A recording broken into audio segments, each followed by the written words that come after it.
Let's see. It might be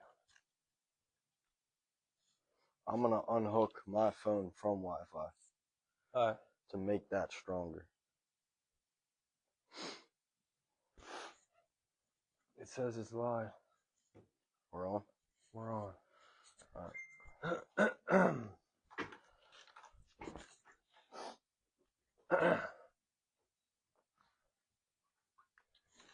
Okay.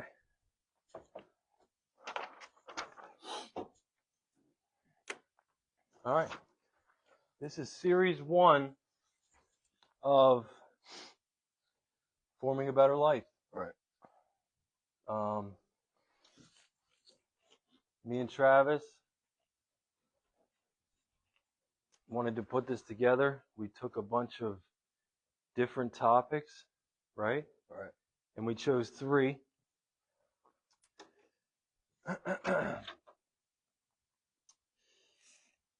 When watching this video, we just ask that you watch it with an open mind, because oftentimes we just share, we just show people the best versions of ourselves, Right. when we're out and about, right? So watch this with an open mind for that.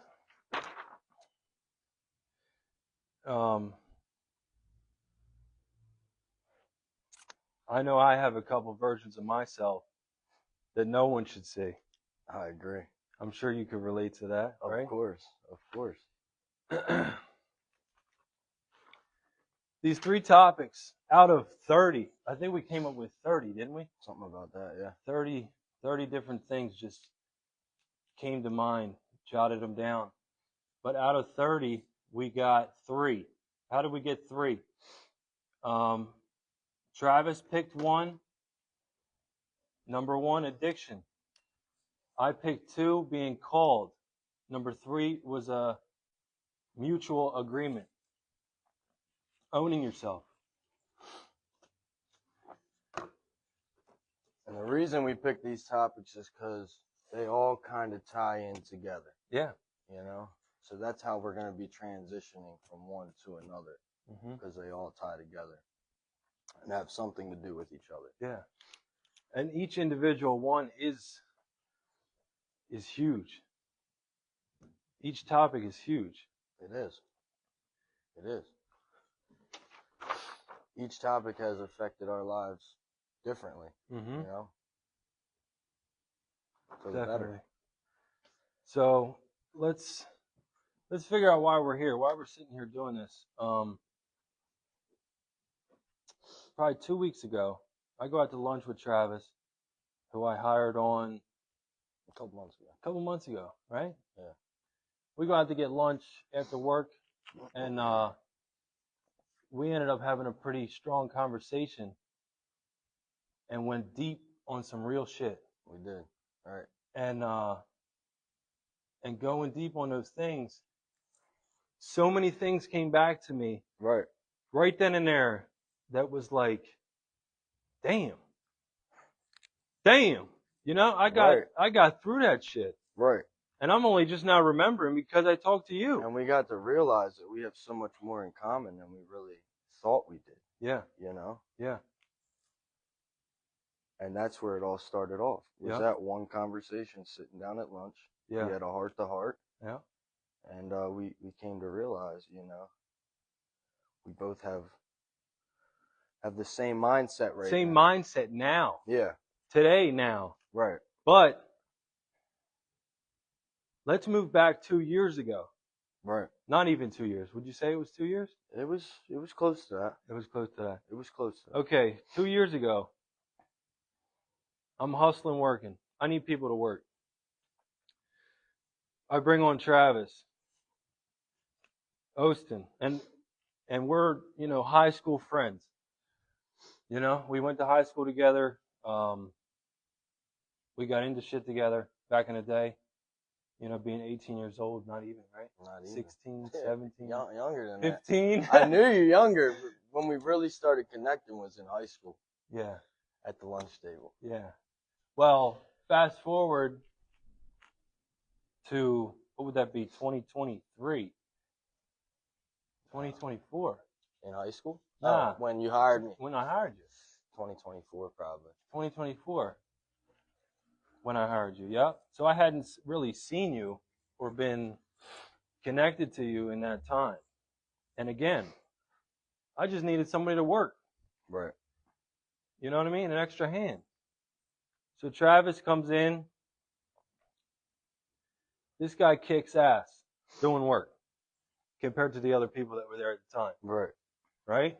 You kicked ass 2 years ago. Mm-hmm. But I started to notice that you're doing an incredible job for cheapish money. Right. Right? And it was just these tasks that you were doing were detailing a shuttle bus. You would detail the shuttle bus, the interior, like it was $1 million mansion. Right. That ass, right? Yeah, I remember. Yeah. I remember. So I'm like, wow, this is great. This couldn't get any better. Right. Right? Too good to be true. This is too good to be true. And it led to too good to be true shortly after. Right. Right? So me and Travis in this video, we're going deep. Right? Right. We're going deep. Yeah. We feel the need that that somebody, in the same shoes that you were in, I was in, could benefit. Could benefit from what we've been through, as long as we talk about it honestly. Yeah. Yeah. So, with that being said, Travis doing such a great job at work and all this. We're down here at the pizza shop one time, waiting on pizza, and I'm seeing Travis is damn near falling asleep, sitting in the chair, And I don't think you were tired. I wasn't tired. He wasn't tired. Sure. So here I am, the owner, watching this guy. Anybody that works with me kind of represents the business, the brand, the business. Of course.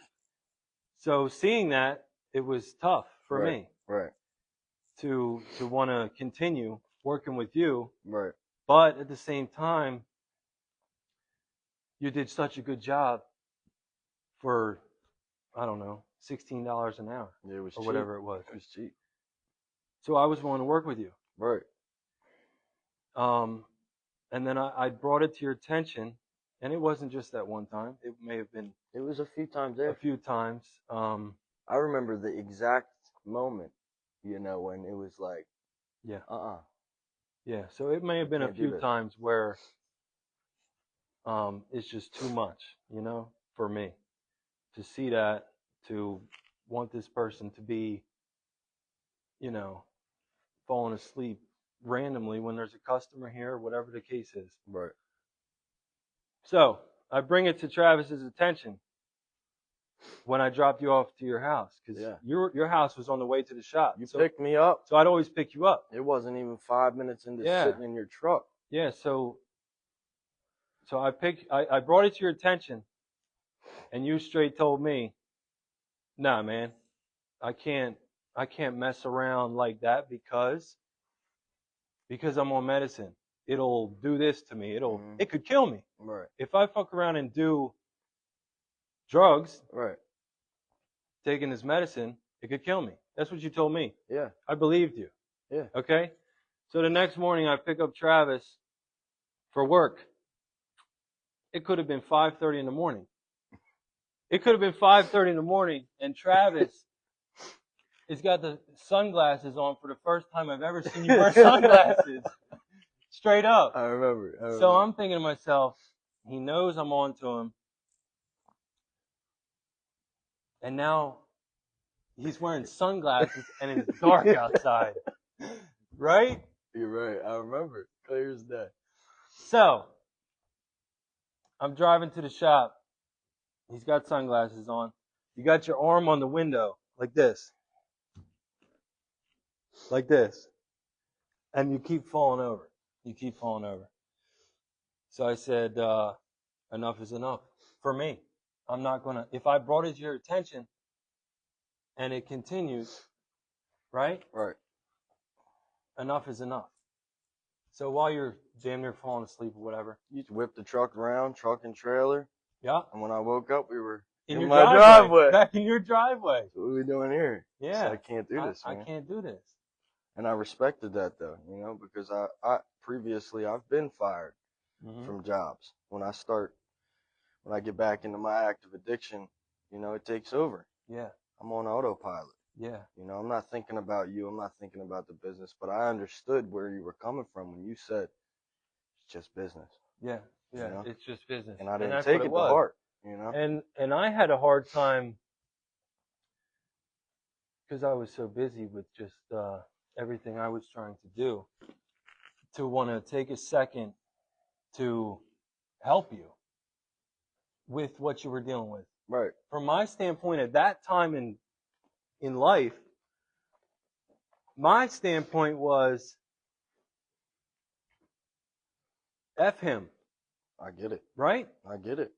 My standpoint then was not to take a second out of my so valuable day to try to help you with that.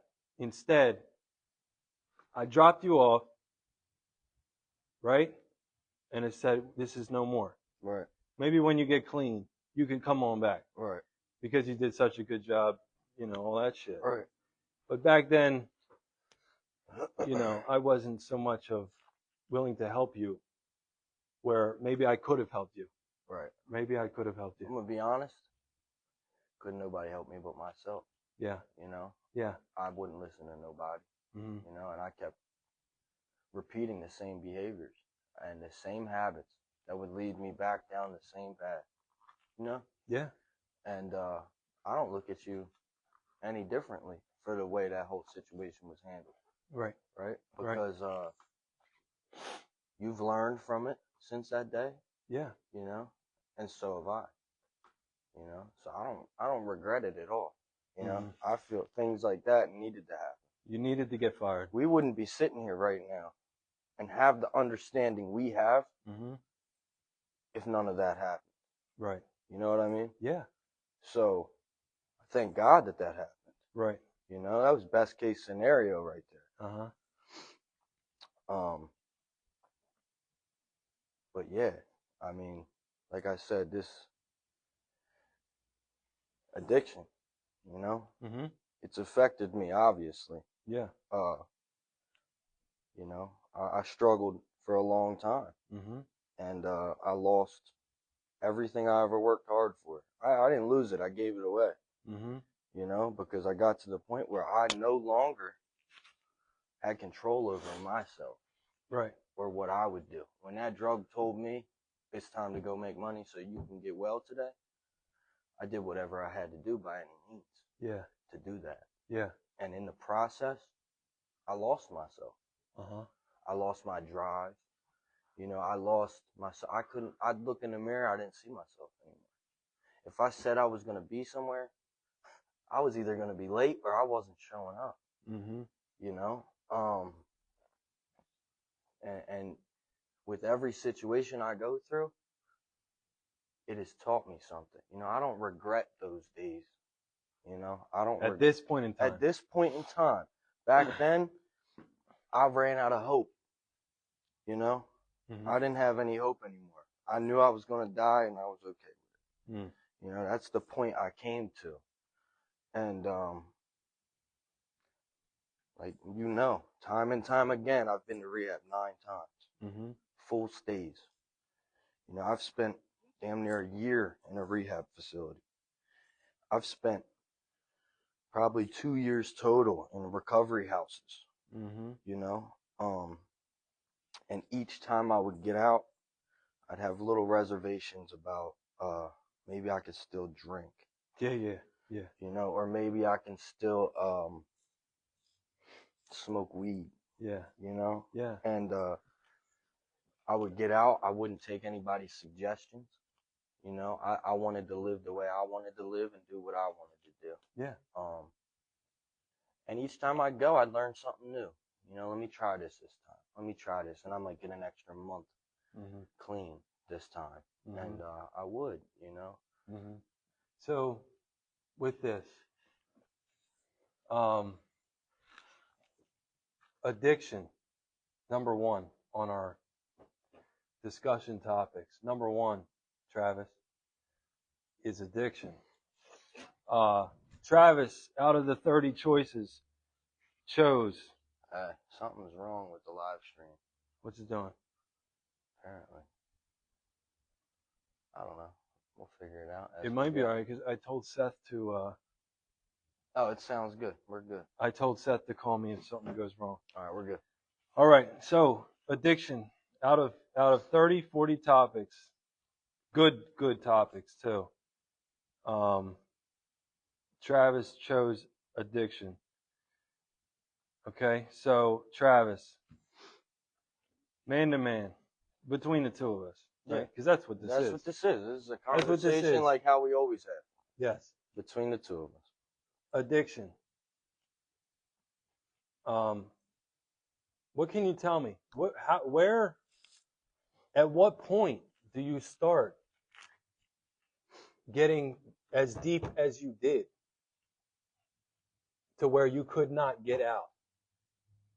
At what point, you know what I mean? At what point can you tell me about your situation? So, for my situation, and I'm going to be open and honest. Yeah.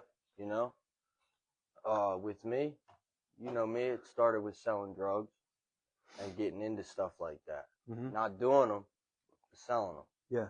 Not doing them. Not doing them. But touching them. But touching them and having them and being around it. Okay. Being around it. It eventually got to the point, I started trying things. You know? Small. Started small. Started smaller than what it had led to. So where it really started was with oxycodone, Percocet addiction. Okay. And I gradually got into it. And at the time I was making a lot of money for my age. So I never ran out, you know. So I never went into like a withdrawal. Never ran out of the supply. Never ran out, you know. It was always there. I always had it. So I never knew I had an issue. And it came to the point one time when my stepdad was dying of cancer. Okay. And my mom and my stepdad had flew out to Arizona so he could get treated for cancer. And the treatment didn't go very well after about 7 months. So my stepdad got me a really good job at Adel, making scale money, you know, making good money.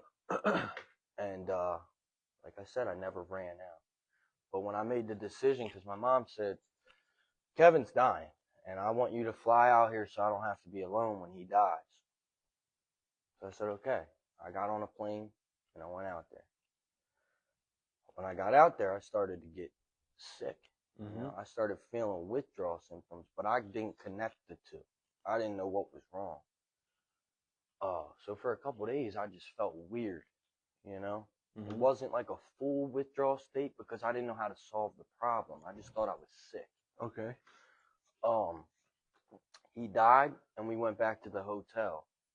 My mom said, we have to clean this hotel up. I said, okay. And the first thing I saw when I walked in the room was scripts of Percocets on the counter that he never took. The second I seen them, I knew what they were and was like, oh, cool. Free Percocets. Yeah. The mother load. Yeah, free. At the right time. You know, at the exact right time. And the second I seen them, I started sweating. Like, I started getting sick. It's like, what the fuck is wrong? I took them. I went in the bathroom and did some of them. It was good as new. I came walking out the room like, my mom was like, weren't you just sick? I was like, I feel better. You know? Yeah. And that's when it clicked. I got a problem. I have a problem. Because you realize, I know how to fix the problem. So when I, you know, we spent like 2 weeks there, and I was doing them the whole time. I even shipped them in the mail back to my house, the ones that didn't, you know, that I didn't use. And I knew I had a problem because I was waiting by the mailbox for them to come in the mail. You know what I mean? Yeah. And after that point, I really started getting sick when I didn't have them. because now I know how to solve the problem. You know, I just do it and I feel better. Mm. So that's when it hit me. I got an issue. Yeah. And it only led to worse. You know, I was doing more of them, and it was consume all my time trying to get them and do them, and you know, it was it became a lot. So it wasn't even about just selling them anymore. Now it's about no. And at that point, I need realized them for I'm myself. not selling them. Oh. These are for me now. Oh. You know, I was selling other stuff. These here, I need these to keep going, to even wake me up in the morning and get me out of bed. Wow. And you know, further down the road, I tried a rehab facility. I went for all the wrong reasons too. To the rehab because someone forced you, or what? Pretty much. You know, I woke up and this is when it started progressing. So I had bought Percocets that were fake, laced with fentanyl. Okay. And part of me knew they were fake, right? But they still made me feel better. And they were way stronger and way cheaper. So I was like, okay, you know. And it still looked like I was doing Percocets. It didn't look like I was doing fentanyl. In your mind? In my mind and to other people. Okay. Right? But the reality of it was I'm on dope now. And I didn't realize that. So I woke up in the middle of the night, withdrawal, and went in the bathroom and did the last few that I had, right? And it put me to sleep for a little bit. I woke back up withdrawing again, and there's a medication called Suboxone that you can't mix with fentanyl. And you can mix them with Percocets, but you can't mix them with fentanyl, and I didn't know this. So I took a piece of that Suboxone and went to bed, and I woke up. My ex-girlfriend at the time woke me up. I was convulsing. You know, I was like damn near having a seizure, you know? And she knew. You're on drugs again. I'm leaving. You need to go get help. So I sat there. It was so bad, the symptoms. You know, I felt like there was bugs on my body. I was hot. I was cold. I couldn't get comfortable. I couldn't lay still. I was in the front yard. I was in the living room. I'm on the floor. I'm on the couch. I'm in the bed. I'm in the tub. I'm like, I'm just going to shoot myself. Because that's how bad it was. That was how bad it was. I just need this to end right now. Under withdrawal. My mom had the flu at the time. She's like, Trev, I can't help you right now. You need to call your dad. And you know my dad. I know your dad. I know your dad. He's sergeant of police. That's the last phone call I want to make. Yeah. I made the phone call. I said, Dad, I need help. I'm on drugs. And it's bad right now. He made it to my house in 5 minutes, took me to the hospital. They didn't do nothing for me there. But they got me signed up to go the next morning into a rehab facility. And I went in that rehab facility, and there was more drugs in there than there was on the street. You know, so I was there for 12 days, awake the whole 12 days. Withdrawing, doing the drugs that were in there. In the rehab. Yeah. And so I ended up leaving. And I convinced my dad that I was good enough to leave, which was not the case at all. And I got out, and I probably stayed clean for a month or so. I didn't do anything. But then it got real bad, you know. And there was one day when I was buying Percocets, and it was offered to me, or it was there, and I asked, what's that stuff you be doing? You know, why don't you do Percocets? Why do you be doing this? They told me, because it's cheaper. Yes. It's stronger. So, okay, well, let me try it. They told me, you're going to try this, and you're never going to be able to do Percocets again. Damn. I said, that's okay. And I tried it. From that point on, I was hooked on dope. And that led me down a whole other rabbit hole that was a lot worse. You know? And it got really bad. Really, really bad. I mean, dude. Worse than before. Oh, yeah, I looked like a Holocaust survivor. You know what I mean? I was about 100 pounds probably, soaking wet with boots on. When I walked into that rehab the first time, it got way worse. And in the process of it getting way worse, you know, I was so numb all the time. I didn't care about nobody around me. I didn't care about myself anymore. So how am I going to care about you, my girlfriend, or my mom, or my dad? You know, I couldn't offer anything to anybody because I was always trying to get what I needed for myself. For yourself. Very selfish. you know? Mm-hmm. It made me very selfish. I lost everything, spent my whole life savings, was selling trucks, and as the money would go, I'd sell something else, and then eventually came to the point I had nothing, you know? And I hit a real rock bottom, the lowest at the time. And I didn't think I'd make it out. I had no hope, you know? And my buddy who passed away from the disease of addiction, he, you know, my mom would kick me out almost every night. And me and my dog, you know, I'd have nowhere to go. You know, I'd be sleeping in my car, be sleeping at my plug's house, and be sleeping at my boy's house. And he always gave me a place to stay. But, you know, he convinced me. He said, dude, you're going to die. I can see it in your eyes, the light leaving your eyes. Who's like, this friend? Matt Hufford. Matt Hufford, yeah. Okay. And he's like, you need to go to rehab. And I told him, I've been to rehab. I'll never go back. I'll die like this. And I knew. And I was okay with that. And he lied to me a little bit. He was like, there's a rehab out in Earlville, Maryland. This is the rehab I got clean. You told me this. It's the one I got clean at. Huh. He said, they got horses. Yo, you told me this. He said, they got a swimming pool, private chef, cook you whatever you want. It's a mansion. You get to go fishing. I'm like, fucking sign me up. Sign me up. You know? And I procrastinated. We'd have a family dinner every night with him and his mom. And I procrastinated every night. I'd be like, I'll go tomorrow. And eventually it got real bad to where I was like, I need to go. You know, I looked myself in the mirror. I knew I had with days. And I wasn't going to make it. And it was very clear to everybody around me I was not doing good. Right. I even, at some point, I would just hear things. Yeah. Like, he's bad off or whatever. Yeah. And for me, when I hear that about something, it's a simple phrase.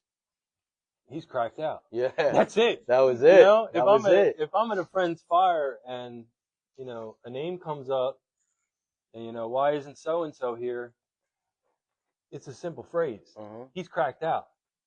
You know? And we leave it at that. And at that time, it's a funny thing. Yeah, right. It's a funny thing. Right. When really, you know, you're struggling. Yeah. You're trying to beat that situation. Yeah, I had nobody. You know what I mean?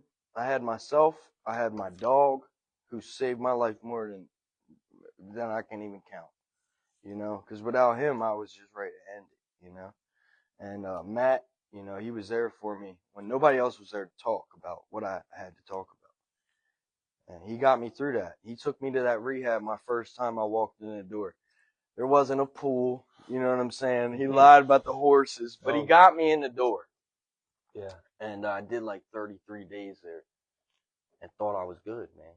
Like it was, I felt the best I've ever felt.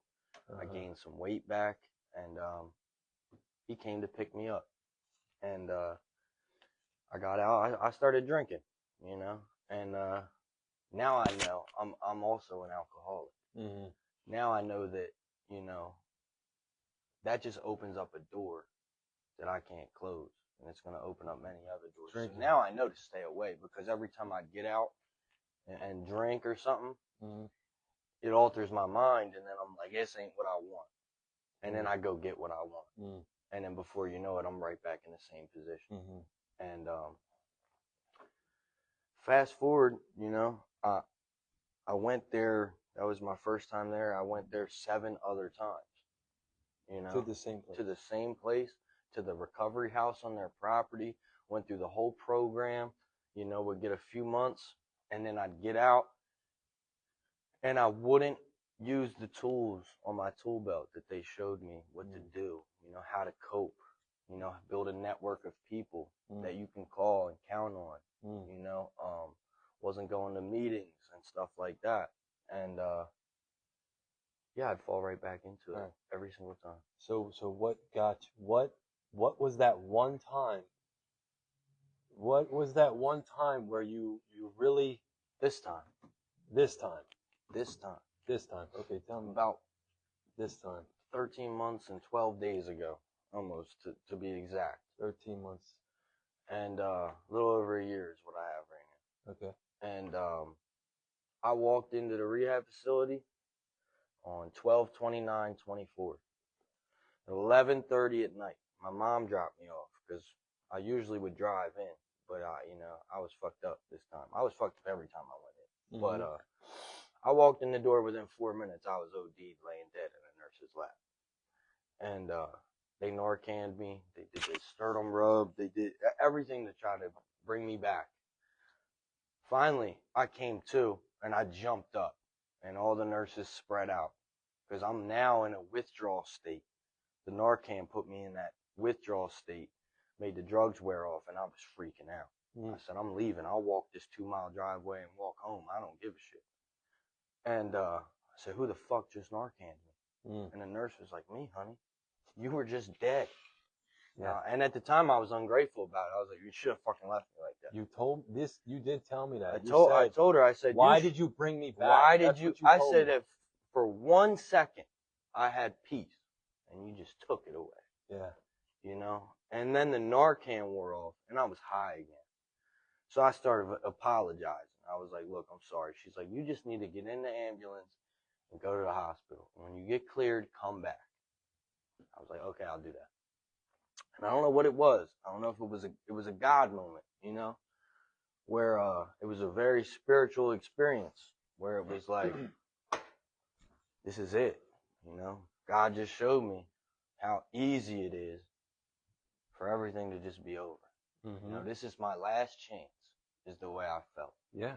To get this right, or I'm gonna die. So in that hospital, I sat there in my head thinking, am I gonna do this time? And I made it a decision that I'm gonna do this time. This is the last time I'm doing this and putting myself and my family through this. And when I got back to the rehab, this is something that this is what really helped me, I believe. So when you go in, they offer you MAT, or like a medically assisted treatment, like methadone or Suboxone, to kind of ease your withdrawals. And I told them for 3 days, I don't want it. I don't want it. So I sat there awake for 3 days, kicking my feet, withdrawing, felt every single second of it. You know, and it took me, it was literally, I wasn't living minute by minute. I was living second by second. Part of me wants to jump out the window and run. Other part of me is ready to just hang myself in the bathroom because it's so unbearable. You know? And the aches. Everything. When you're going through withdrawal. Yeah, it was everything. I mean, dude, it hurts physically, it hurts mentally, it hurts spiritually. It's a whole experience that if somebody hasn't been through, they wouldn't fully understand. And I started praying to God, just get me through another second. 1 more second, please. I don't want to leave this rehab. I want to get help. And 3 days went by, and I was so bad. They were coming in every 20 minutes to make sure I was alive. You know, check my blood pressure and make sure I was okay. And it got annoying to where I was like, look, they were like, if we just give you a taper of the methadone for 9 days, you won't feel this bad. So it was unbearable to where I was like, okay, I'll do it. They treated me on the medicine for like 9 days or so. And the withdrawals weren't too bad when I came off of it. It was bearable. I could sleep just a little bit. I could eat just a little bit, you know. And now I look back with everything I go through, any struggle or anything I encounter in life, I look back and I think about, if I got through that, I can get through anything. Yes. You know, I was grateful to just eat 1 bite of food without throwing it up. I was grateful to get 2 minutes of sleep and not be kicking my feet, you know, restless legs. And like, so now that whole experience from this last time is something that sticks with me. Every day. Almost every day. Anytime I'm struggling, I think back, and it's easy to forget times like that. But, you know, that's why I constantly remind myself of, I got it good right now. You know, I learned in this process to be thankful for the little things in life. Yes. Just to be able to wake up in the morning, just to be able to wake up and not be withdrawing. That's like, oh my God. Yeah. You know, just to be able to wake up and eat breakfast, just to wake up and know I have a good job to come to, surrounded by good people, you know, like, these are the things that, you know, I have to remind myself of on the constant, because it's easy for me to, you know, get to a point where I start taking stuff for granted, you know, and not looking at the little things. Yeah. And it's really taught me to, like, live in the moment, you know, live in the moment, and surround myself with positive people, positive energy, all that negative shit. You know, I don't want to be around it. Yeah. You know? So, what is it? You're 13 months clean, right? What's your day to day? What's your day to day? How you stay ahead of it? So, it was a process, right? Because when I got out of rehab and I went into the recovery house I'm in right now, which I thank God for this recovery house, because it taught me how to live, right? It humbled me, right? I had to sleep on a bunk bed, you know? I had to hear this dude snoring all night. You know, I got to share a fridge. You know, I got to do chores every day. You have a month to get a job so you can start to pay your bills before you're, a structure. The grant, yeah, it gives you structure, and it taught me a routine, right? Wake up on time. You got to be when you get in the house, you got to be out of bed by 9 o'clock in the morning if you don't have a job. If you're not working 35 hours or more a week, you can't be in your bed past 9 o'clock in the morning. You got to wake up, you got to make your bed, and you got to get started with your day. And these are the simple things that I lost in my active addiction. I lost that routine. I lost the structure. You know, I didn't have anything. So it helped me build a foundation and learn how to live. You know what I mean? Yes. And, you know, eventually got a job, a routine, started hitting meetings. You got to hit in the recovery house. I mean, when you get in there and you're on grace period, which is about 45 days, you have curfew. You have to hit a meeting every single day, 7 meetings a week. You can't hit 1 or 2 in one day. No, you have to hit one every single day, no matter if you go to work or not. And then on top of that, I'm also going to the gym every day. So I'm building a routine. And, you know, what's really helped me is after months of being there and building a foundation and a routine, I would see people come in this recovery house, you know, with the same look that I had on my face when I came in. I was scared. I didn't know if this was going to work this time, you know. But when I see them come in, I'm like arms open, like, what's up, man? My name's Travis. If you need any food, I got you. It's right here. If you need a ride to an interview, I got you. I ain't going to charge you gas money. I'll take you up there, and we'll make sure we get that situated. If you got to go to social services, I'll take you up there. You know what I mean? You got to hit this meeting, I'll drive you, you know? And it's taught me to give back. You know, what was so freely given to me when I came in there, now that I have that, I get to give it back to other people and help other people that are struggling, you know, and went through the same things I was going through. So it's humbling to me to watch somebody come through the door beaten and broken and not know what to do, you know? Yeah. It shows you again. It shows me, and it reminds me. Yeah. Wow. That's where I was. It reminds me of my progress of how far I've came. Because when I first came in, I wasn't able to help myself, let alone help another guy. Now, you know, I've helped myself enough now and had enough help with the guys that are in that recovery house and in my network to where now when I see somebody struggling, I can pull them aside and say, yo, what's going on? Yeah. You know what I mean? Let's talk about this. You can't leave this inside. Let's get it out. Let's figure out what we got to do to, you know, make a step in the next right direction. And, yeah, because you did tell me that you do at the meetings you speak. Right. And you don't have to keep going to these meetings. No. But you choose to because you feel you got somebody you want to help, or even just to keep telling yourself. Exactly. Same. Just be surrounded by like-minded people that understand. Yeah. You know? And another thing that's helped me is, like, I'll go back to the rehab that I was once at, in front of a room of it depends. There's so many people in there sometimes. You go in, there's 50 people or 90 people or something in this huge room. Right? And I remember being the one in the room, sitting in the chairs, and somebody would come in 7 o'clock every night to speak and tell their story and explain their struggles and share their experience, strength, and hope with everybody in the room, you know? And now I get to be that person that comes in there, and I'm speaking to all these people and telling them what I went through and the things I did that didn't work and what I'm doing today that worked for me. Yeah. You know? And people, I can go in that room and I go in with the mindset of, you know, I'm either going to help one person in this room, or maybe I'll help multiple people in this room that are struggling, going through the same thing. But what it really comes down to is it also helps me to go in there, because I get to see and visualize, wow, I was once over here and now I'm here. So that's a good resource. I broke through, you know, and it's powerful, you know. Well, I'm going to tell you, Travis, this to where we are today is crazy. It is. It's not crazy, but it's like it's I can't believe the point where we are today.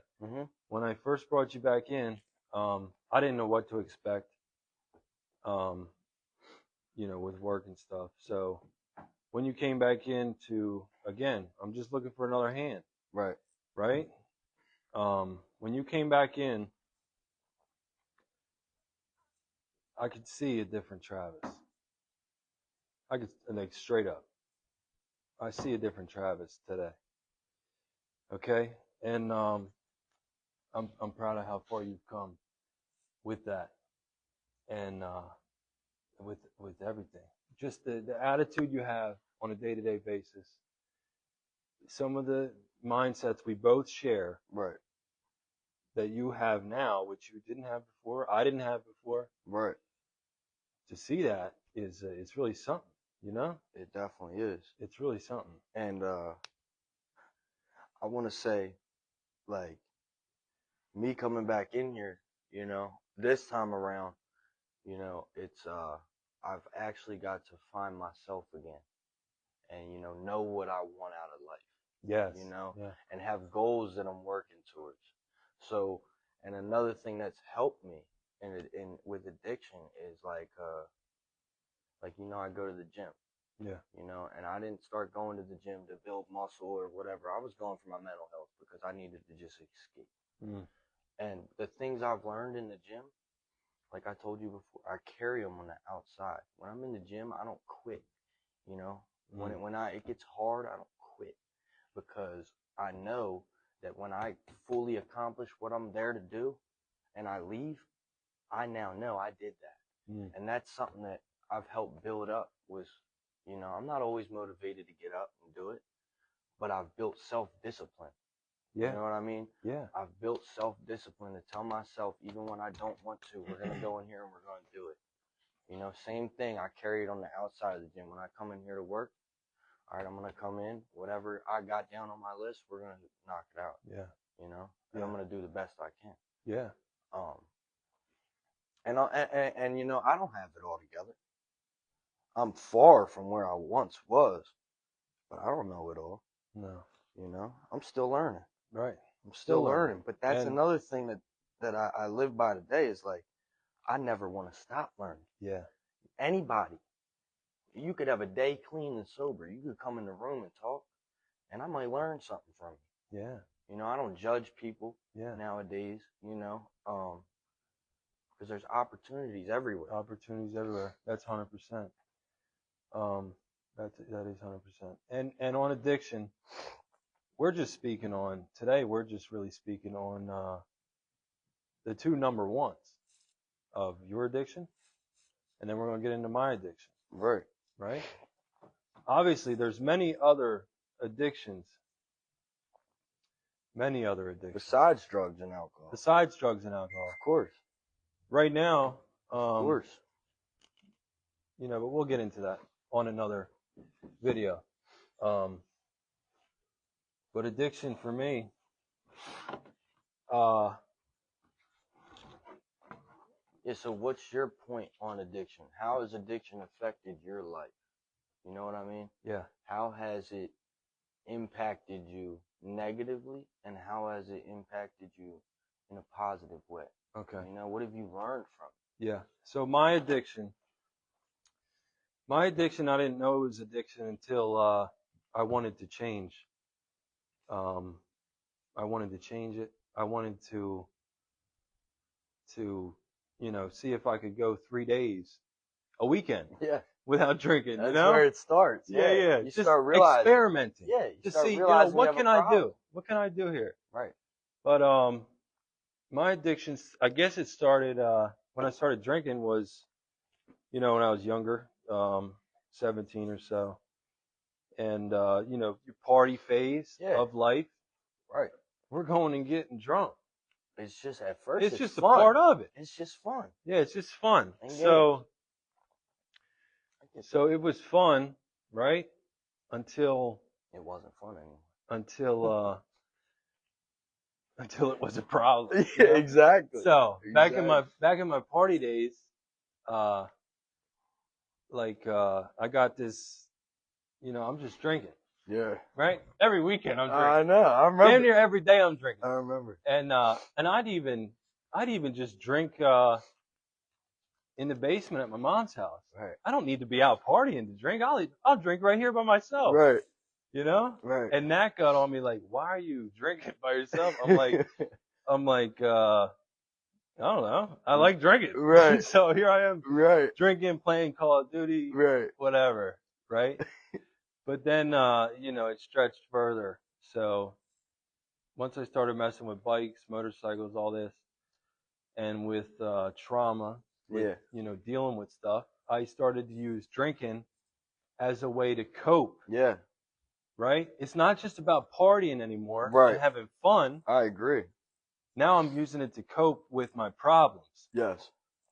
Yes. And even at that time, I'm not trying to quit because I need this. Yeah. I need this to. It's like a backbone. To get through.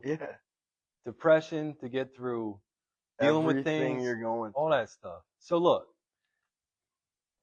the problems that I had with drinking back then, at 17, at 18, was, for instance, one night I'm drinking, right? Thinking about my brother, Josiah. Yeah. Okay? I'm drinking Jack Daniels, right? Straight, maybe. And I drink enough to the point of, I'm going to take this motorcycle. I'm going to go down to his cross, where he wrecked his where he wrecked his motorcycle. I'm going to go down here and just, rip a nasty burnout. Yeah. Right? That's what I feel like doing. That's what I'm going to do. Right. Once you drink enough. Yeah. You don't really. Oh, I understand. You don't really come up with the. I understand. The best idea. Oh, so I go down here, right? Yeah. CBR 1000. I think it was my first 1000 motorcycle. Right. Let alone, I think it was my first motorcycle I'd ever ridden. Right. Right. Right. So like actually ridden, like hauled ass on, all that. So I take this motorcycle. I pull out of my driveway. I'm flying. I take the first right, second right to get out to 13. And on this road, I forget the road's name, but you'd know the road. Fieldsboro? No. Route 9. You went that way. You would know the road. I'm talking about you pull out of my mom's driveway. Yeah. Left, go this way. And go right? Past, it's right up the way. But I know where you're at. It's so close to my mom's house, yeah, right? Yeah. So on this road, it goes like this. So before I knew how to wheelie a motorcycle, right? Right. Before I knew how to wheelie a motorcycle, I'd gas through the, up the hill.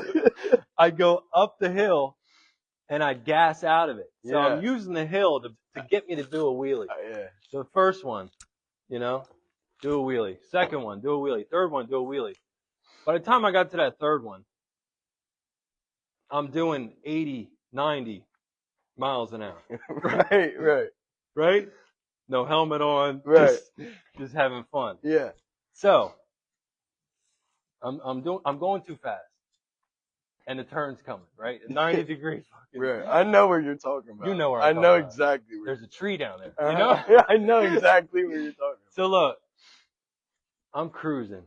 I hit the back brake. The back brake locks up. And I'm skidding I mean, I'm skidding I fast. know the feeling. Right? Yeah. So I go straight through the grass. Right. And normally there's a dump trailer right there that sells firewood next to the tree. Yeah. So somehow I missed that. I missed the tree. But I caught a driveway. I caught the driveway that pitches up like a foot. Right. I caught the driveway. It sends the bike, right? I wrecked the bike bad. I wake up. Okay. I wake up. Yeah. And I'm like, shit, I'm in someone's front yard. And I'm drunk. Right. So I start collecting all the plastic pieces from the bike and I shove it under the tree. Right. Then I try to pick the bike up. It won't start because the clutch is broken and all this. Right. So I just start pushing it. I'm going to push it home. And I know where you're at, too. It's a ways. Yeah, it's a ways. So I'm going to push it home. So the front wheel was bent and it was really hard to push. Yeah. I left it in the road. And I'll come back to get it. Right? So I leave it in the road. Yeah. And I start walking home. Well, I was so, either from being knocked out or from being drunk. Right. I didn't know where I was. I didn't know where I was, right? Right. So I had to pull my phone out and I GPS my way home. Mm-hmm. I'm a mile from my house. You know what I mean? Yeah. Where I've lived for 3 years. Right. And I'm so messed up that I got to map my way home. Right.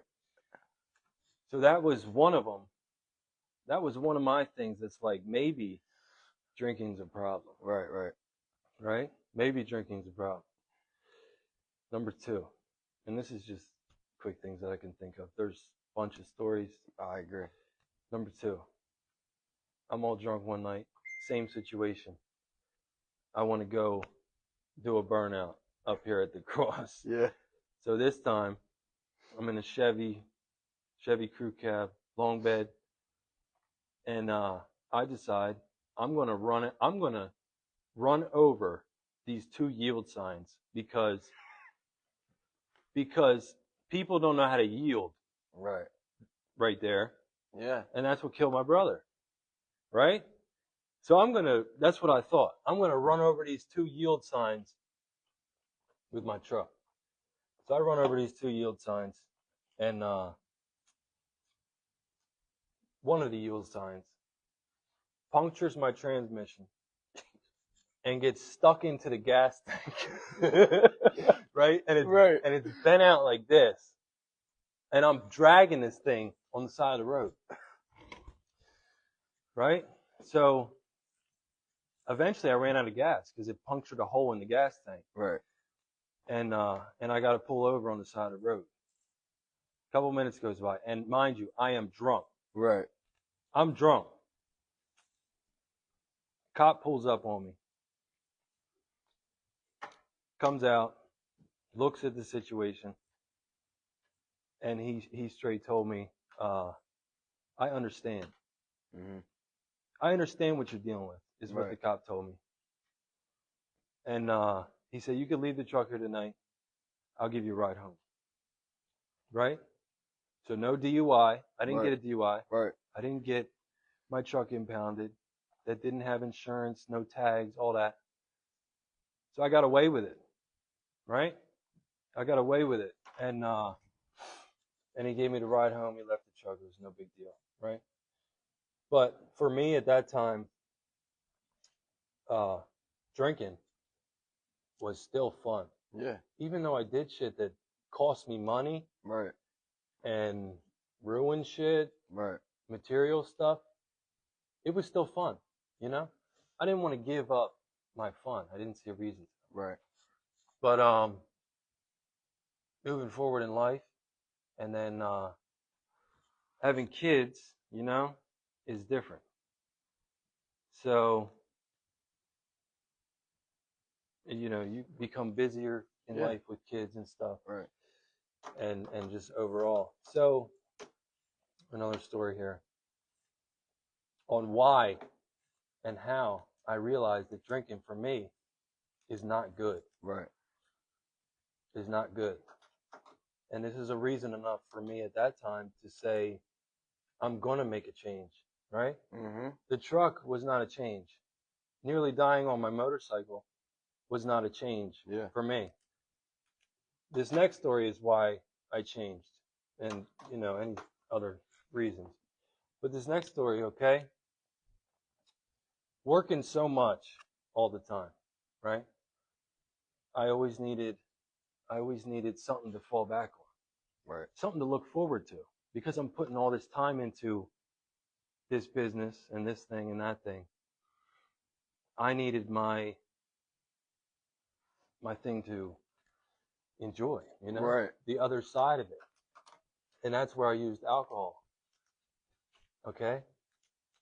With the alcohol, I'm going to tell you, my dad told me when I was, I don't know, 13, 14, or 17 maybe. My dad told me that his party day is on Friday. Okay? We talked about this. Yeah. My dad tells me he works his ass off all week for Friday. Friday's his party day. So once I had kids and I said, maybe I should slow down on drinking, I still left that Friday for me. Right. For me. See how selfish that is? Yeah, I get it. You know what I'm saying? Yeah. How selfish that is? So I left that Friday for me with drinking. And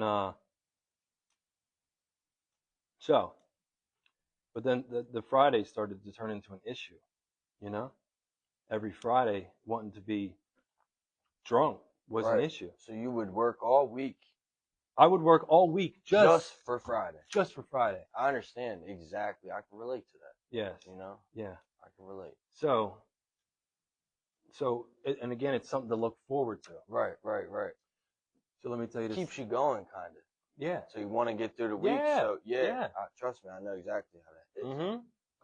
So let me tell you this story. Something to look forward to for me it was my brother's 30th birthday. Okay? My oldest brother. His 30th birthday. And I told Nat, on his birthday, I want to go there, I ain't seen my brothers in a long time. Mm-hmm. I want to go on his 30th birthday. It's a big day. And I want to get fucked up. Right. You know what I mean? So for 2 months prior to his birthday, or a month prior, once I knew, I visualized, I want to be drunk on his birthday. So you were looking forward to that day. To that day. Yeah. You know what I'm saying?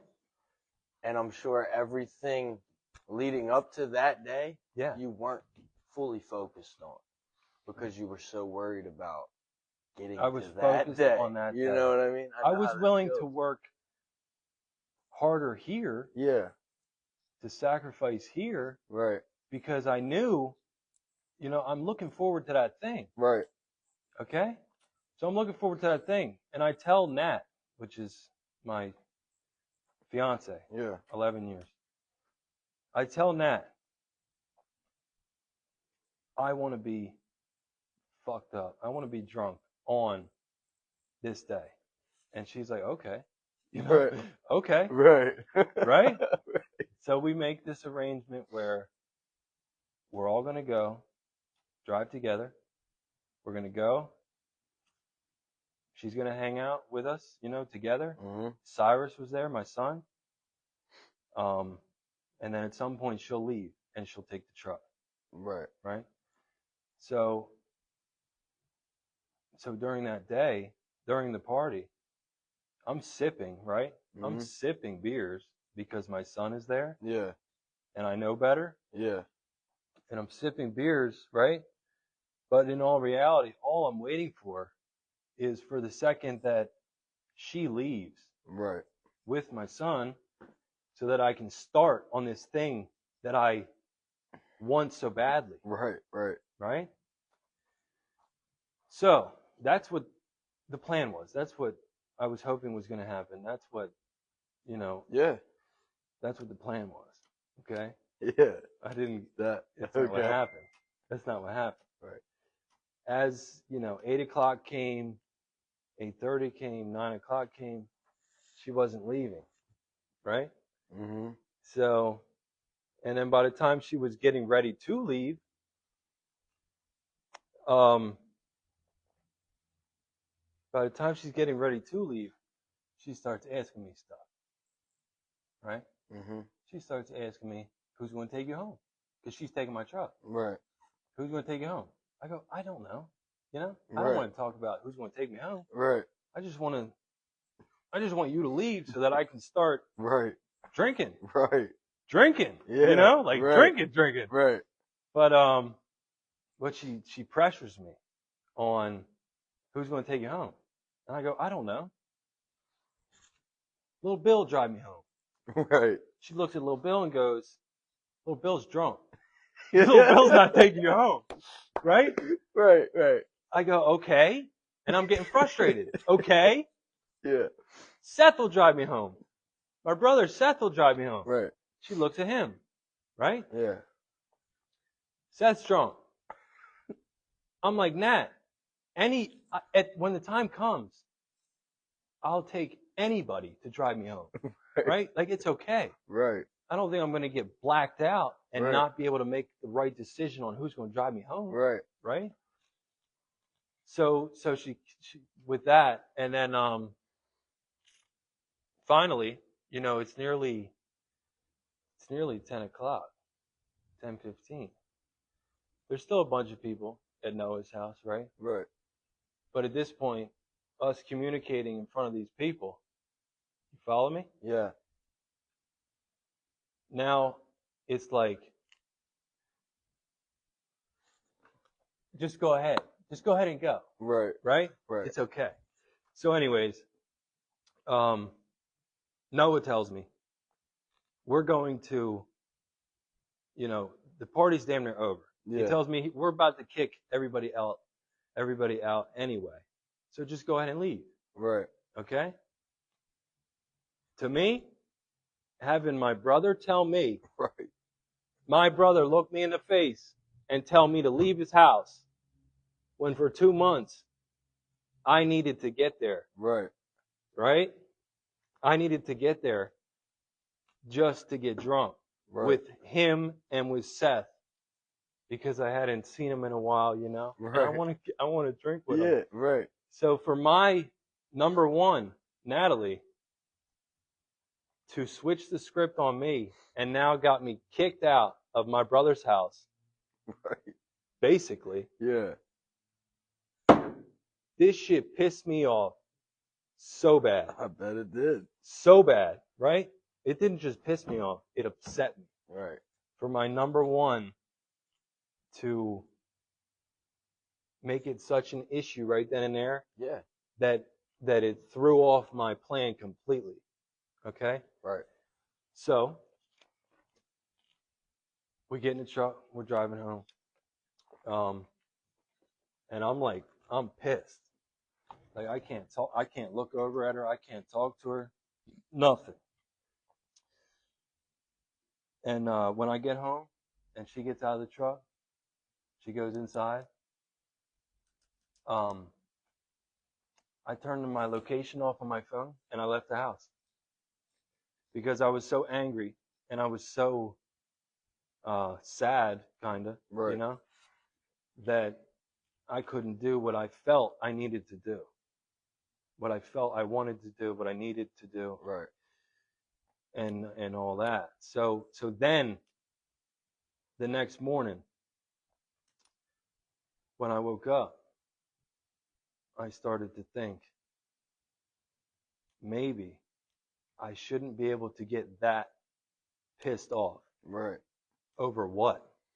Over what? I had myself believing that she caused me an issue. Right. But in all reality, she was watching out for me. Right. To make sure that I didn't die on my way home. Yeah.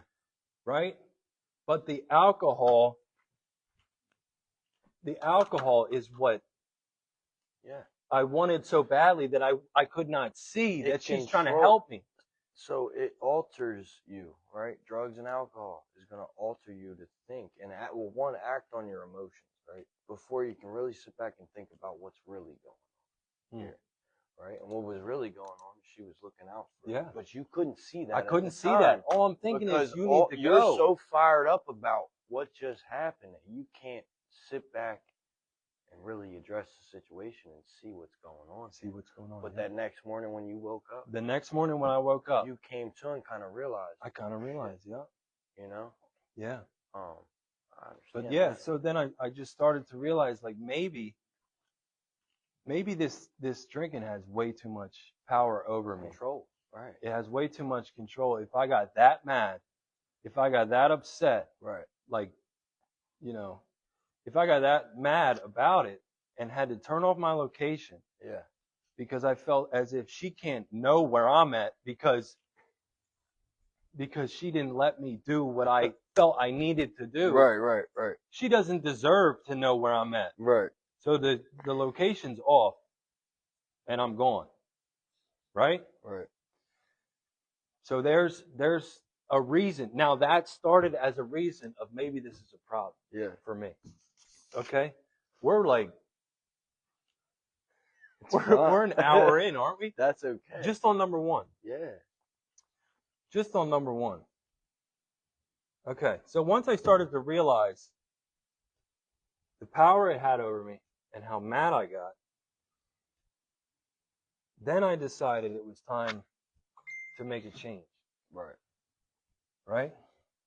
But I never saw how possible I could give up this thing that was fun, you know, to do. I know exactly how it feels. I didn't ever see you use it how for I one could do to it. have fun. You use it for two to cope. To cope. with Now what I'm using you're it to going cope. through. Right. So it makes it even harder to give up because that's all you know. That's all you know to do. Yeah. For fun. Mm-hmm. That's all you know to do to pass time. That's all you know to do on a sunny day, a rainy day, a sad day, a happy or just day. hanging out. Literally. Yeah. Yeah. Yeah. So it had too much power over me, and then I decided, you know, it's time to do something about this. So right. so I started to limit it. I started to limit my drinking. Right? Watch this. I turned my drinking into, you know, I slowed down a little, and I would try to do it, you know, once Cyrus is asleep at home. Right. Now I'll drink. Right? Once this thing happens, then I'll drink. But what I turned it into was, when I make a big sale, watch this, Travis, you know what I'm talking about. Yeah, yeah. When I make a big sale at the shop, at the business, I'm going to get fucked up. Yeah, right. Right? Time to celebrate. That's a good reason. That's a good reason. Yeah. If I slow down everywhere else, if I slow down at a party, if I slow down here and here and here, if I make a big sale, I'm gonna drink. Right. Right? So, guess how soon that turned into? Now, every time I'm meeting with somebody, I'm not thinking, oh my God, Travis. Yeah. I'm not thinking about the sale. Right. I'm not thinking about the benefits it has for the company. I'm not thinking about the money. I'm not thinking about all this. All I care about is when this person buys it, you know? Yes. I'm getting drunk. Right. Right. That's a good enough reason. Right. So I'm getting drunk. Right. You're doing it for all the wrong reasons. All the wrong reasons. For sure. So when a customer's standing in front of me, yeah, I'm just itching for this sale to go through. I know the feeling. Only so that I could drink. I know the feeling. Yeah. Shit. Yeah. For real though. Oh my God. For real. Yeah. All right. So besides that, this is it. This is the how. I have all the whys. Right. I have all the whys to stop now. Yeah. But how am I going to stop something that I don't believe I can stop? Right. And I don't even believe it's that I'm an alcoholic. I don't even think I'm an alcoholic. Right, you know what I mean? Right. So how am I going to stop? How can I stop doing this thing when I know I can't do it? Right. I'm going to tell you how. For Josh Wible, I'm going to tell you how I stopped. Yeah, okay? Yeah. I took a sticky note. One of Nat's with flowers on it. Mm-hmm. I took a sticky note and I put it by the door. Okay? And every single day that I'd wake up in the morning, put my boots on and go to work, I would put one line on that sticky note. Mm-hmm. Every day. Okay? Every day I'd put a sticky note. Just to see. How many days? Just to see. Just to watch. That's great. That's the sticky note. That's it? Okay? Damn. That's my sticky note from day one of, on New Year's Day of what? Last year? Yeah. Yeah. 2025? Yeah, well, it's End of 24, starting in 2025. 12/26/24 is the date that's on here. Yeah. So Is the date on it? the date's on there and everything. Okay, there's a date on it. All right, so yeah, so that's how I started to beat something that I knew I couldn't beat it. Right? But that's how I started with day one and just writing the lines. This is the sticky note right here.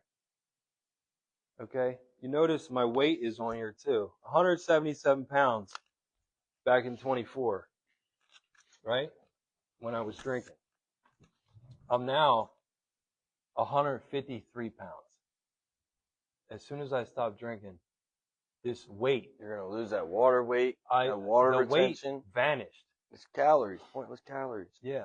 So I was at like 190 and then I was working it down to like 177 here back then. Right. And then when I quit drinking, it just, the weight disappeared. Right. You know? It's normal. Yeah. But, so with the sticky note list and putting that 1, 2, 3, all these days, I didn't know then how far I was going to take it. Right. I just wanted to know if you could do it. If I could do it. So I started. And every morning I would put the line on there and I'd walk out the door. I'd come home, I'd do my thing here. I'd come home, I'd put the line on the thing. And just like that, right? Right. But how far can I take giving up the thing I love so much? Right. Okay?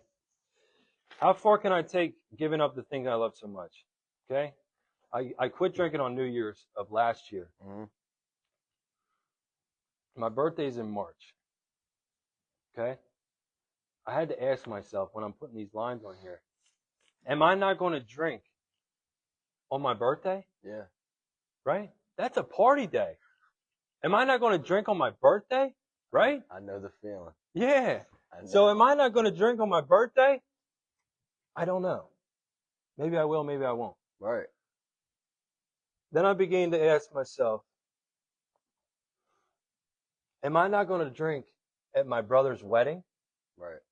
Which was, I don't know, 6 months from when I started this list. Right. How the hell am I going to do that? Right. Okay? So I had to make a decision. Right then and there when I asked myself that question of how far am I going to take this? Mm-hmm. For me, I'm going to tell you right now how far I'm going to take this. Okay? Yeah. Because if I say to myself, I'm going to drink on my birthday, I'll be in such a hurry to get to my damn birthday that I'll miss 3 months of my life. It's a reservation you set, right? And this is a problem I had as well. I'd be like, am I never going to use drugs again? Am I never going to drink again? What's going to happen on my birthday? Well, yeah. You know? And I've now been through 2 birthdays. I didn't do drugs. I didn't get drunk. 2 birthdays with nothing. You know? Yeah. And I'm like, damn. Yeah. Maybe I don't need it. Maybe. When days like that come, you know, now I get to actually spend that time for myself, my family, and live in the moment. Yes. Without having to worry about, yes, when am I going to do this? Yes. You know? Yes. So, am I not going to drink on my birthday? Am I not going to drink at my brother's wedding? I had to decide. The answer is no. The answer is no, because I'll be in such a hurry to get to 6 months from now to drink that I'll miss out on this 6 months will happen so fast because I'm fixated on one thing. Right? And to this day, right now I'm a year and up until February 15th. Well, matter of fact, a year and 2 months. Your sobriety date is 3 days off from mine. No shit. And we didn't even talk. We didn't even talk then. about it. No. So the message I want to give to anybody that can look at something and say, there ain't no way I can do that. You know what I mean? Yeah. It's possible. And anything is possible. You know, and more on that, right? When you get to the other side of beating something that is mentally impossible for you. Of course. Getting to the other side, there's nothing I can't do now. Right. There's nothing I can't do. And the benefits I've gained from not drinking, because it, how it affected me. Yeah. Like you said, I can enjoy every second of the day, everything. I'm not in a hurry to get nowhere. Right. I'm here. Right. And it helps humble you, and it helps you be grateful. Like I asked you in the beginning, what are the negatives of addiction? What have been the negatives? Mm-hmm. And now you're saying what the positives are. The positives, yes. When you reach that other side, when you get to the other side, finally realize, I beat this. I beat something that I thought was so impossible I would never be able to get through. That opens up. That's like a spark, right? Yeah. Of just like, damn. Yeah. I'm doing this thing, and whatever I'm doing is working, and not only that, I see it. Yeah. I see it in you. Even the difference nowadays. You're so much more level-headed. I can think clearer. Instead of coming into something, if like something happens, initially you might be like, fuck, or something, or say the wrong thing, right? But it's always comes to a point when we'll come back in here and you'll be like, I handled that situation wrong, and you can reflect on whatever just happened, and you're like, this is how I need to look at it. You get to reflect on now, okay, and that's you in the process of getting through your addiction and all that. It's helped you realize how to live, how to treat people, yes, how to think, yes, how to think, yes. And when something happens, you don't act out on your emotions like as if you would if you were drinking. Now you get to sit back and actually think about it. So there's so many benefits. There's so many on the other side. Yes. For someone. And it's hard to get to that other side. Yes. Right? You have to come to terms with yourself. Like all the reasons you had, the whys. You have to really want to do this for yourself. Yes. And want to change. Uh-huh. And once you reach that point, if you've had enough pain, you've had enough misery, for me, that's all I needed. Yes. I've had enough. I need to get my shit together. Uh-huh. So I'll also say, getting on the other side. Yeah. Getting on the other side. I have zero desire. I agree. To drink again. I agree. Like straight up. There's nothing in me that wants to go back. I'm talking about it right now between us. For me, it helps me realize I don't ever want to go back. It shows me the growth of you telling your side and me telling my side. It shows me the growth that we've both had. Mentally, physically, spiritually, we're becoming better versions of ourselves in this whole process. Right. You know what I mean, Josh? Right. Like, oh yeah. And I wouldn't trade that for the world. No. Because it's beautiful. Yeah. To see. You have to suffer. You have to suffer sometimes. You have to suffer to be able to get to the other side. Yeah. I can't believe we're damn near an hour and a half in. There's probably only like a handful of people still watching. There's probably nobody on there. But it's okay though. As long as we can share it afterwards, and right. And, Right. All right.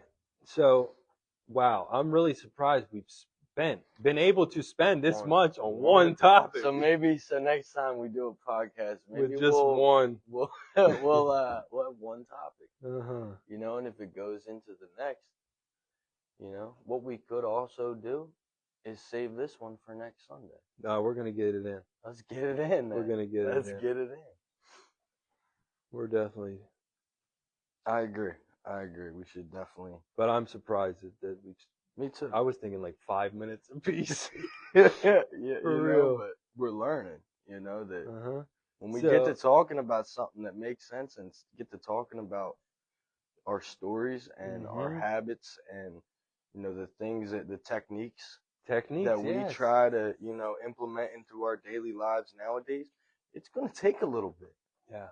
It's going to take a little bit to get through this. It's been a lot. Yeah. It's been a lot. Yeah, and it's not something you could just touch on and be like, oh, the 5 minutes is up. We got to move on. No, because this is coming from our heart. Literally. We feel this. Literally. You know? Literally. And it's not something you rush through. And someone, if we just, you know, say A to B, there's nothing in that. Right. Okay? Any motivational speaker, any preacher, anything that gives you an A to B is not going to push you to want to do something. Right. When someone can hear my struggles, right, what I was dealing with, and relate and say, maybe I do have a problem, right, and decide maybe it's time I make a change, go ahead and make a change because you can. Right. If you want to. Yeah. If you want to. If you want to. And a lot of people, you know. If you want to, for sure. A lot of people might not, you know, have the troubles like we do with certain addictions, right? But I know that there's people dealing with the same shit. There is. Who don't know how to get. Yeah, and you know, there's also people out there that aren't dealing with the exact same things, but the things that we say and the techniques we've used to get through can benefit somebody else. They can take these things and use them and implement them into whatever struggles they're going through. Yeah. You know? Absolutely. And that is the main purpose of this podcast. Literally. Yeah. You know? Yeah. It's not for you. It's not for me. I mean, it is. Eventually down the road, we can be able to look back and we can be like, wow, we came far. Yeah. Or let's retouch on this topic because we've had more experiences. We have more to share now about it. We've learned more. Yeah. You know, and that's for us. Yeah. But what anybody else can get out of this, you know, that's the main reason. That's the main reason. Let's get straight into number 2. Okay. All right. Number 2. Number 1 you picked. Yeah. Number 2 is being called.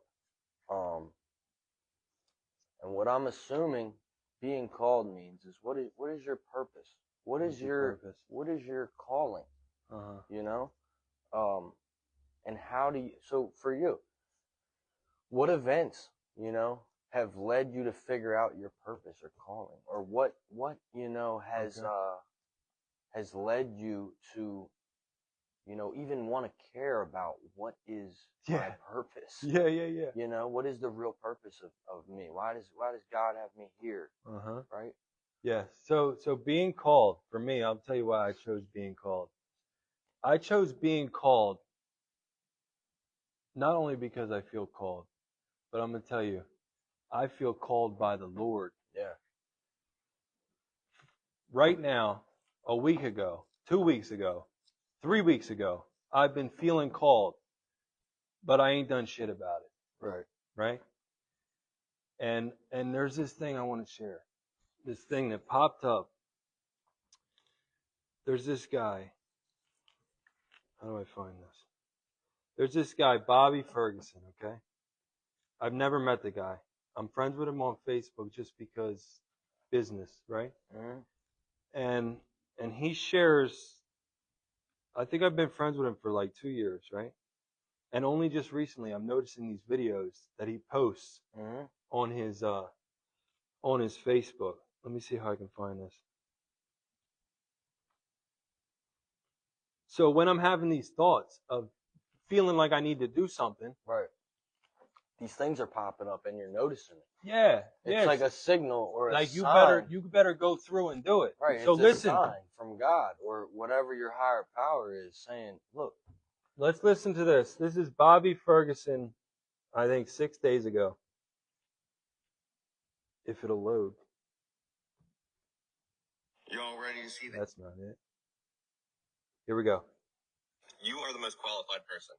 There's literally nobody more qualified than you when it comes to being able to help the person that you used to be. Do you have any idea how many people are out there right now and they're struggling with the things that you used to struggle with, the things that you overcame, the things that you still struggle with, but you know how to deal with them now, at least better. And who better to help those people than somebody who's already on the other side of it? And the reason you're qualified, it isn't because you're perfect. It's because you turned around, you didn't just feel bad for yourself, you changed direction. And that's why repentance is so important. Because repentance, it doesn't change you. It positions you. Because when you come out of something, now you can see it clearly. And you know where people get stuck at. You know what the excuses are and the triggers and the loops. And that's why God uses repentant people. Not because they're clean, but because they're credible. Look at the Bible. There's so many examples of it. Paul, he knew religious pride and violence. So what did God do? He used him to teach grace. Peter knew fear and he knew failure. So Jesus said, feed my sheep. And that Samaritan woman at the well, she didn't run from her story. After she turned around, she went back to where she came from. And scripture says that many people believed because of her testimony. Not despite her past, but because of it. Repentance doesn't erase your story. It redeems it. And if you're waiting to feel qualified, then you're going to wait forever because God qualifies people who turn around and repent and head in a different direction. If you're waiting to feel qualified. You But this message is so powerful to me at the time when it popped up on my thing. Right.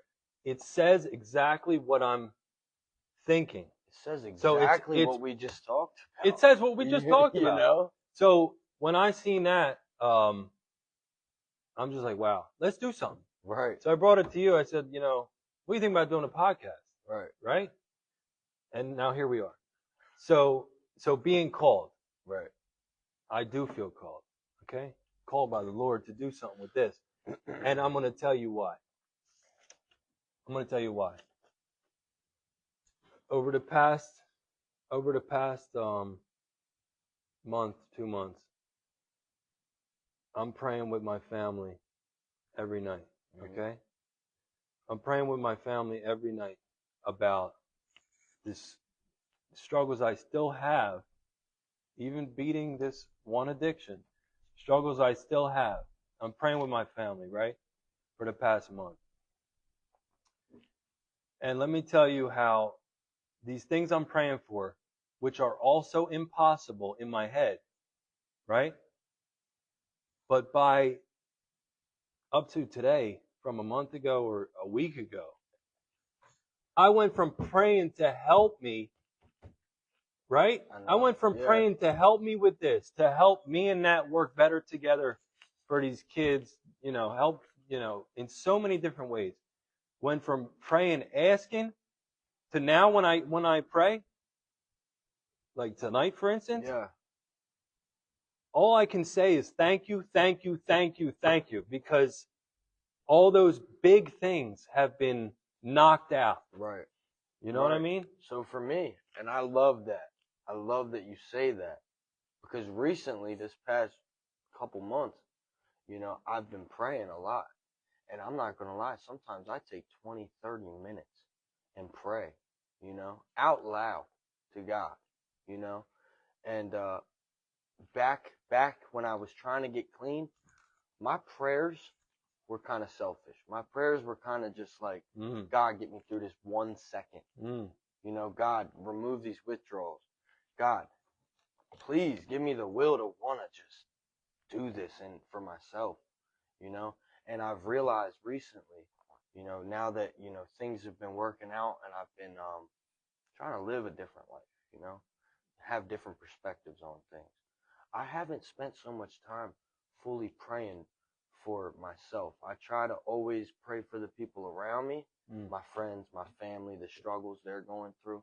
And then I spend a brief second at the end just not praying for anything, just thanking God that and asking God, because with me, my calling, I've learned through this whole recovery process I've been in, is to, reach out and help other people that are struggling.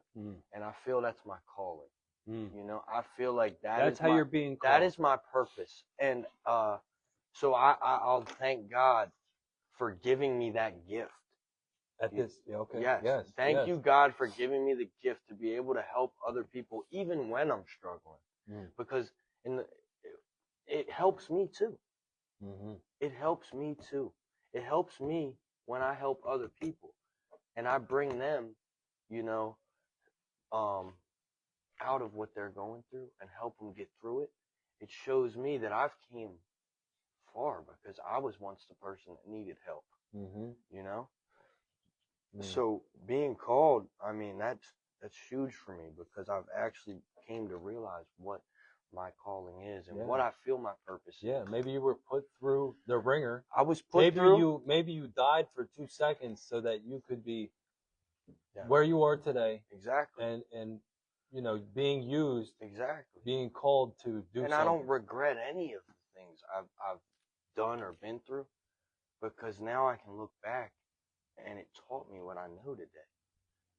And it's taught me to be humble, remain humble, because everything I have could be gone in 1 second. I'm one bad decision away from being back in a rehab, back in prison, or in the ground. Yeah.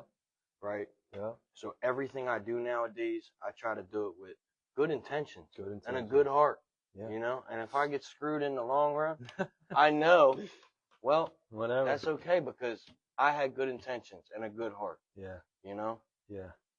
And I'm still learning, man. We're sitting here with you talking. We're both still learning. Yeah. And we're coming to the realization of like what really matters in life. Yeah. Yeah. And the things that don't matter, and the things that we've been through that have built us into who we are right now. Right. Yeah. And that's a blessing in itself. That is a big blessing. And I'm thankful I'm thankful for the things that have happened to me and the things more recently. And I'm thankful that, I get through these things, and I'm not going to keep going to the next level, striving for the next victory. Right. Unless I get this shit off my chest. Right. I'm not going to leave this other guy who's struggling when the Lord's gotten me through the impossible. Right. I'm not going to leave the old Travis in his driveway. Right. I want to take this opportunity and make it into something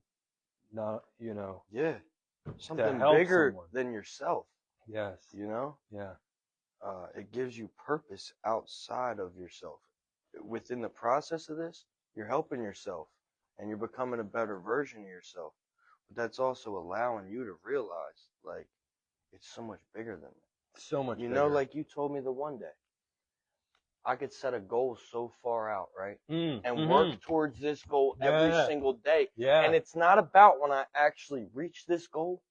It's about the person I become trying to achieve that goal. Yeah. And then when that goal comes, it's like, oh, I hit my goal. Yeah.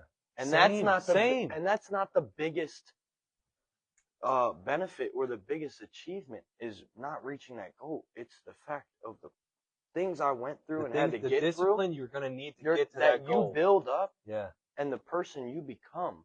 So when you finally accomplish that goal, you didn't just accomplish that goal.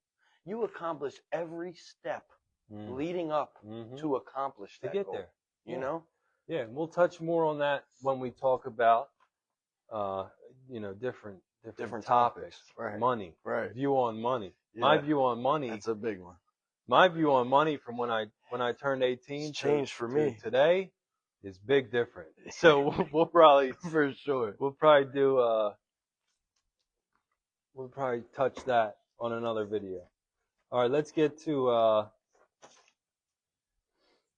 Number 3 Owning is yourself. a shared topic. Owning yourself. Okay? Owning yourself.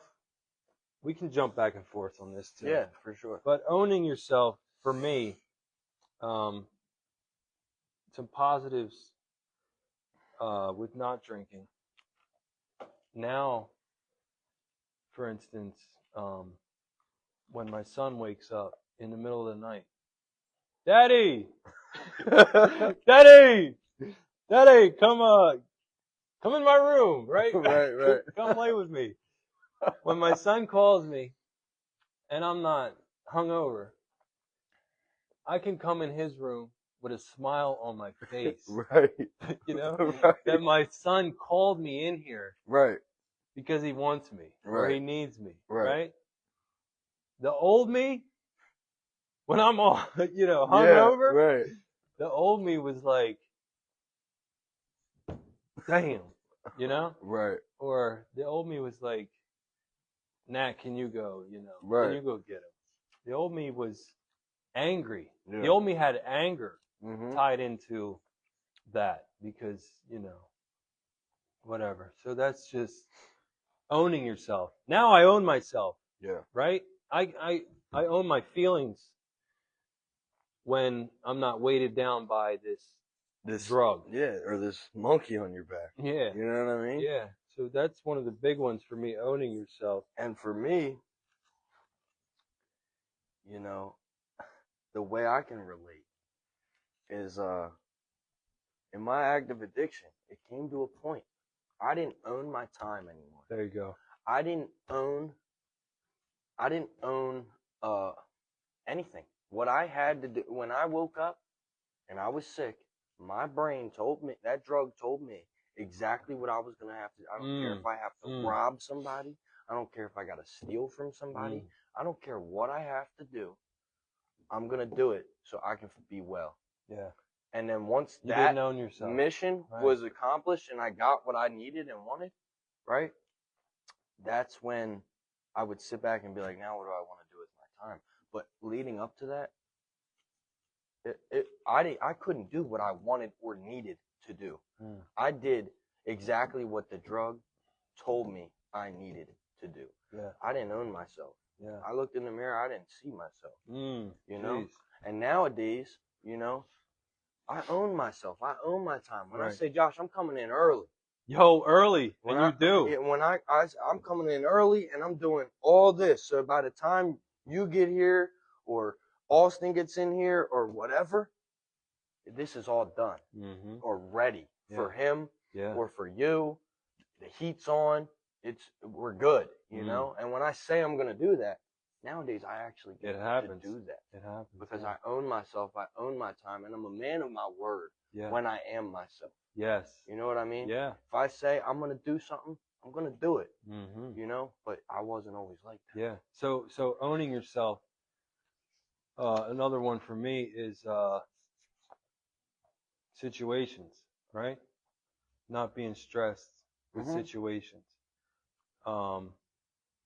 With touching on alcohol, if I knew I was going to go somewhere, whatever it may be, before I even get there, I got to have at least one drink. Right. So I can talk to. Right. So I can talk to people. I got to have at least one drink to just calm me down. Right. If I got to take a substance to become myself, that ain't me. That ain't me. Right. Right? Right. That's not me. That's crazy. So when you would have to come pick me up from my house, I would have to do a substance just to wake up, to be able to walk outside and look at you and get in your truck. Otherwise, that wasn't going to happen. Yeah. And that's horrible. That's a horrible way to have to live. And I know the feeling from firsthand experience of what that's actually like. Yeah. And it's a blessing to be able to, like I said, wake up and be like, I'm good. or go out somewhere. Yeah. And just be your fucking Just be self, yourself. Right. Yeah. I don't got to loosen up so I can talk to people or do something so I can be feeling like me. Nah, because right now you truly have the real you.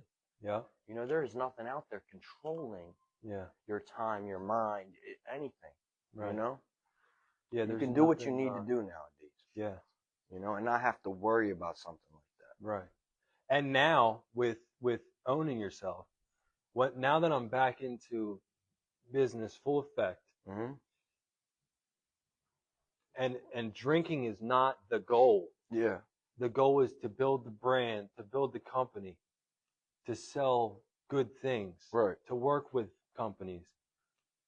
Now I don't care. You don't stress out. I don't care if this person comes and wastes 30 minutes of my time. I don't care if this person comes and buys or doesn't buy the thing, whatever it is. It is what it is. It's out of my hands. Right. And I'm not trying to gain anything from you with this appointment. Right. Because I know whatever this thing is that I'm selling, I know. In here, I know what it is. Yeah. And I know what it's going to get me. You know what it's worth. And, like, I'm going to ask you this. Back then, when, you know, you'd make a big sale. And you knew that every time you made a big sale, you were going to get the drink. Would that make you lower your standards or lower your price? Oh, my gosh. Maybe. Would somebody come in here and be like, look, I'm going to give you this? Maybe. And you'd be like, okay. Oh, yeah. Because you know you're going to make that sale and get the drink. Yeah. But I've seen it now. Oh. Somebody comes in here. This is the sale price. This is what it's worth. You can look up what it's worth, and you're still getting a deal. So if you want to leave because you don't like the price, somebody else is going to come in here with a smile on their face. Yeah. Ready to pay that money. Yeah. But for me to get through that and to be on this other side. Yeah. And not stress. Stress, that's a big one. Not stress about when this person comes and buys or doesn't buy for the wrong reason. Right. Is I can enjoy my life now. Yeah. You know? Right. I really can. So that's owning yourself. Right. I can, you know, a little part of it. And now I own myself enough to not stress out, you know, and all that for that. And I can already visualize, like, say somebody back then, when your goal was make a big sale, you can drink. You like that? If somebody came in here and you didn't make that sale, you probably took that home with you. Oh, you know, you probably left here. Yes. Pissed off. Yeah. That it didn't happen. Yeah. And you probably drank either way, didn't you? I don't think so. No. But I'd be mad. I'd be mad. And exactly, that's where I'm going with this. It has too much power. Even if you didn't drink, now you're going home and bringing what happened here at work home. Yeah. Now that's separate. You don't have to. Right. That's another big thing is now I can leave work at work. Yeah. I can here we go. I can leave work at work. I can leave home at home. Right. And when Nat calls me and goes, on a Monday morning at 12 o'clock, my truck is stuck at the library, Josh. I can stop all this. Right. And leave. And go help her with a smile on my face. And not even be affected by it. And not be affected by it. Because number one is my family. Right. Number one.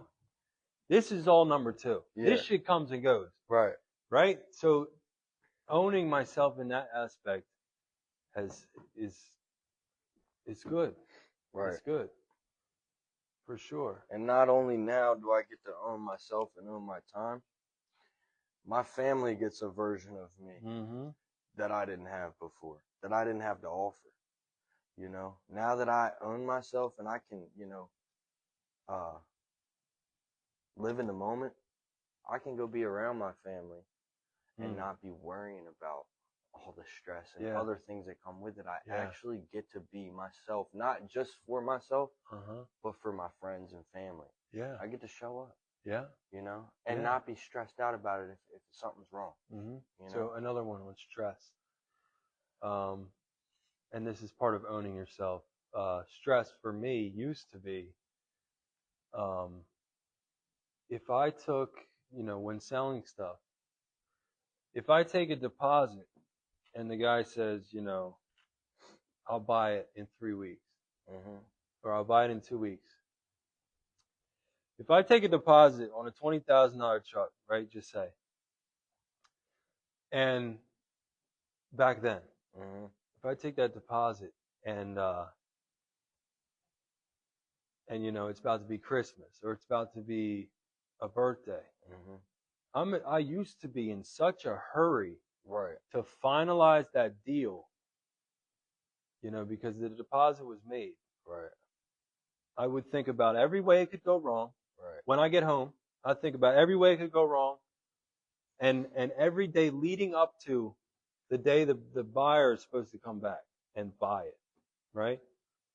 So now, owning yourself, I own myself enough to say, I'm leaving this shit here. Right. If I get a deposit and it takes a month, and the guy flakes, like that 7-3, remember that the white one? Yeah. And the guy flakes, it's okay. Right. Because it's out of my hands. I have no control. Realistically, I have no control over the situation. I'm not going to let it ruin my life. Right. I'm not going to stress about it. And it is what it is. Right. So that's the approach. That's owning yourself. Yeah. Is limiting the bullshit, limiting the stress, all the above. Right. All the above. Because owning yourself also comes with, owning your emotions and knowing how to react on your emotions, or not act out on how you're feeling and on your emotions, but on how it's supposed to really be done. If somebody comes in here and gives you a deposit, right? You might be pissed off because that truck just sat here with a deposit on it when you could have been trying to sell it to someone else. Oh yeah. And now you can just kind of be like, it's all right. It's all right. You know what I mean? Yeah. And I know it's hard, because initially, for me, there's things that happen and I get pissed off and I'm ready to crash out over it. Yeah. But I've learned to sit back, take a deep breath, and not only just be okay with it, but be able to put myself in somebody else's shoes. Yeah. And see their point of view. Oh yeah. You know what I mean? It's different when you're open-minded. Right. Open-mindedness is huge. Yeah. Especially in with what we're doing here. Yeah. With this podcast. Yeah. With your business. It's like you got to have an open mind. Yeah. And I hope anyone who's watched today, I hope you could see this open-mindedly, and it's not to be. This video is not for fun. It's not for It's mainly about sharing our experiences. Yeah, it's just before we forget about this shit. These big goals that we had, and now we've overcome them. Before they're just vanished, and we're off to the next thing. Here it is in the video. Right here. That's it. So then we can sit back and acknowledge. Yeah. All right. In 10 years from now. Yeah. You look back on it and say, wow. Right. Right? Or if you ever second guessed yourself. Right. On, do I want to go back to drinking? Do I want to go back to using dope? You could go back to this video and just watch it and look at it and say, wow. I forgot about that thing. Right. I'm good. Let's keep going. Right. Let's keep going. Right. So this concludes this first video series, Forming a Better Life. Right? Yeah. Definitely more to come with different topics, different, people to interview. Right. Different approaches on, everything. Bunch of different stuff. I'm sure we're going to have podcasts that are more about. Here's Seth right here. This is good. Definitely gets the mind going in a good direction. Yo. This is good. This is good. He's a bullshitter. But Travis, yo. I'm proud of you, I'm dude. proud of you, man. Love you, bro. The sky's the limit. Yeah.